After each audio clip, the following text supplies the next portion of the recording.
Can you give our viewers a sense of how this deal came about? Because it comes at such a crucial time for our nation.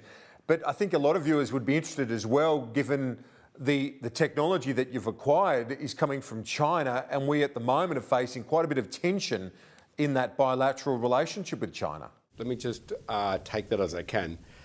The relationships with BGI Genomics, one of the world's leading cell sequencing genomic organisations, came about because we were exploring for the possibility of doing marine cell extraction from the oceans so that we could really discover marine life before the fishing industry or illegal fishing destroyed it. And I've always thought if you can let people know what's out there, then they've got a chance of protecting it. If they never know before it's removed, they have no chance. And I just happen to have a complete brother in arms as the chairman of this massive genomics company, the one which dug Wuhan out of jail. And we were discussing the possibility of working together to really establish what marine life looked like in the ocean without destroying it, without having to catch it. And you can do that through new cell genomics technology. He had the technology. I have a research vessel and a major marine research science group. And he then started to say, but you know, Australia is a great country, and you know, I really love the help you're giving it. And I said, well, I need you to play a role, Dr. Wang. And he said, oh, don't tell me you're going to ask for a PCR RNA machine, because I'm just getting monstered by countries all over the world. And I said, look, Dr. Wang, you've got to help Australia. I mean, you've obviously stepped up, and you're going to help me establish marine life in the oceans through cell genomics.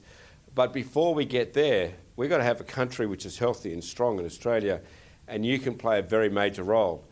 And over a number of phone calls, we were able to reach a verbal agreement. It was a gentleman's handshake over Zoom that we would receive 11 enormous qPCR, real-time RNA machines, as well as the all-important reagents, which are as scarcer than, you know, hen's teeth right now.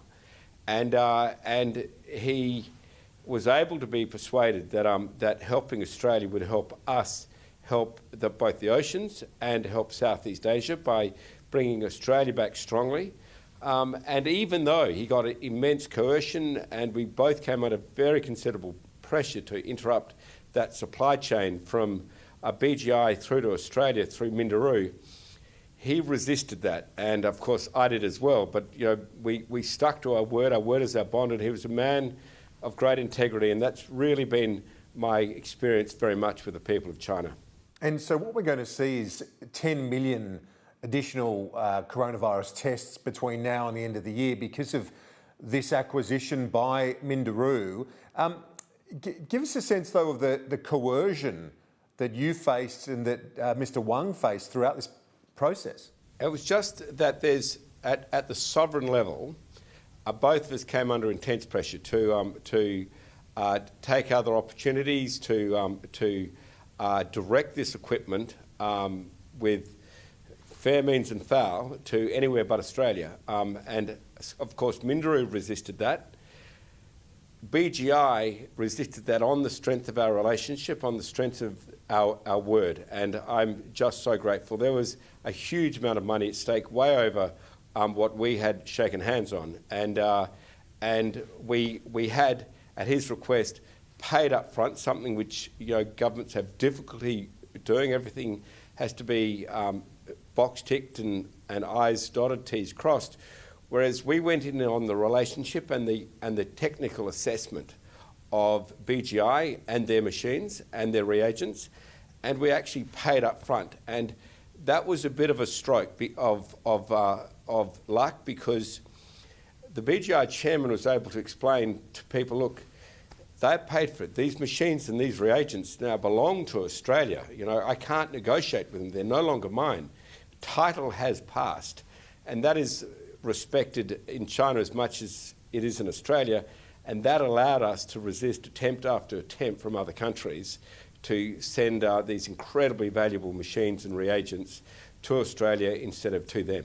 So was he being told to basically go to take those that facility, that technology to other nations ahead of Australia? And were you being told to acquire these tests, this capacity from other sources? Is that what happened? No, look, I know he had his government support, and I can assure you I had my government support, and the two of us with our government squarely at our backs were able to resist other very strong, I think, commercial and sovereign coercion. And these machines now are all in Australia. 9 are being commissioned as we speak. The other 2 are being installed. The 10 million tests are either in the country or will be in the country throughout May. And the beauty of also dealing with this organisation, they sent down their crack team. We sent an aircraft up into China to collect their #1 team. We flew them down into Perth. We've flown them all over Australia, making sure these machines get commissioned fast and commissioned accurately, so that Australia is now really well weaponised. We have a situation where even if this pandemic comes back in a second wave, I think the government's ability to stamp on it without a vaccine is now probably second to none for any major country in the world. And secondly, I'd have to say that because we can detect the viral alterations through the DNA to the RNA inside a human, we're going to not only resist that second wave pandemic, but we will resist what I have to say with clarity and certainty other pandemics.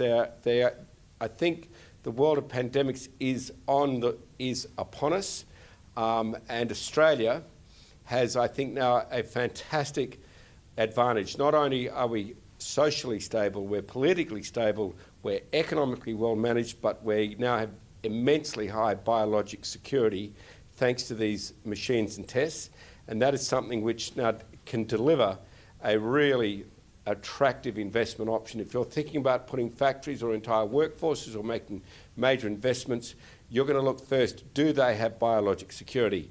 Our country now has biologic security thanks to these tests.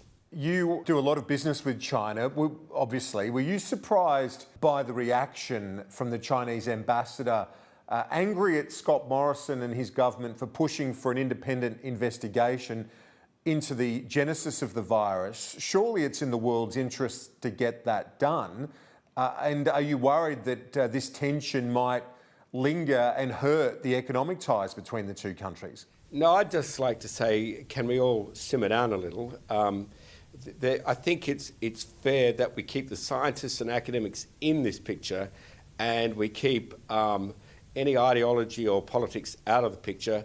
I think it's only natural that there will be an inquiry, but do we need to rush it when just because Australia's in a really wonderful position, the envy of the world now with massive qPCR RNA testing capability, which no other country has to this scale on a per capita basis, you know, we could well get out of the woods much faster than most other economies. As Dr. Wang said, it's his dearest wish that these tests are used to free the Australian economy fast. Now, we're getting through, but other countries all throughout Southeast Asia and the world are getting in.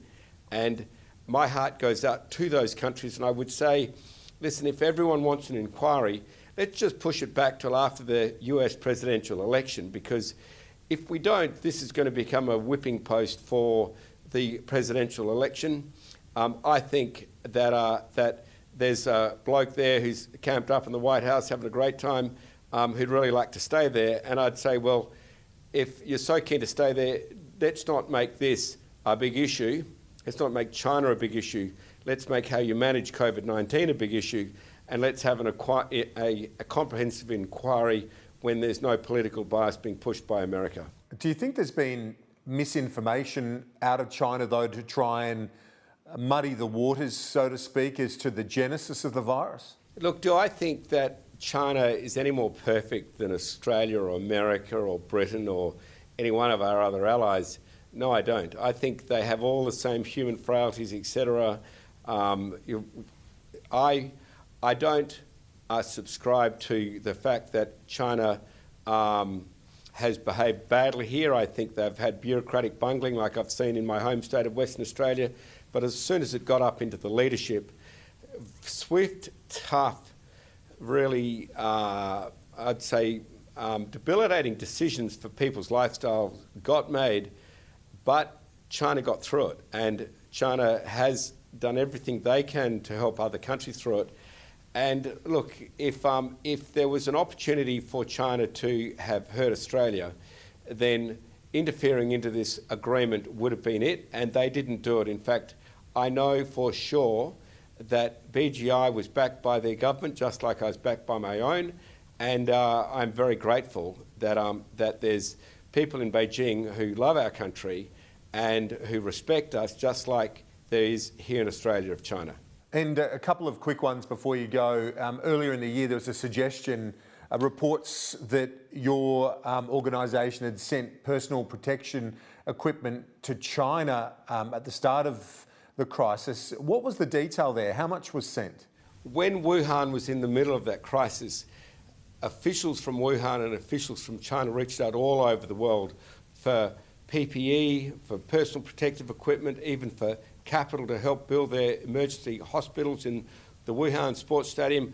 I'm really proud that Fortescue and Minderoo stepped up to help the people of China in their darkest hour. And as a result, we have that track record that before even being asked, we were out there saying, hey, China, you're going through a tough time. It will probably be our turn. We hope it won't be, but how can we help you now? And yes, we did send $1 million over as Fortescue Metals Group, and Minderoo proudly scoured what we could for thousands and hundreds of thousands of PPE, but they answered the call through sending back tens of millions of PPE. So, yeah, I'm proud of that relationship. And finally, on that issue of quarantine, were you given a special exemption in terms of travel because of this being obviously a very important health initiative that you're undertaking? Yeah, look, we went to our board of directors for balance sheet risk of $320 million. That $320 million is fully drawn now by the foundation in order to procure the PPE, the machines and the reagents and the tests on behalf of the state governments, but most of all the Commonwealth government, the federal government, and there's just a little matter of that huge investment needing to go right, needing to be commissioned properly. Mega decisions have to be made very quickly, like who gets what, where and why.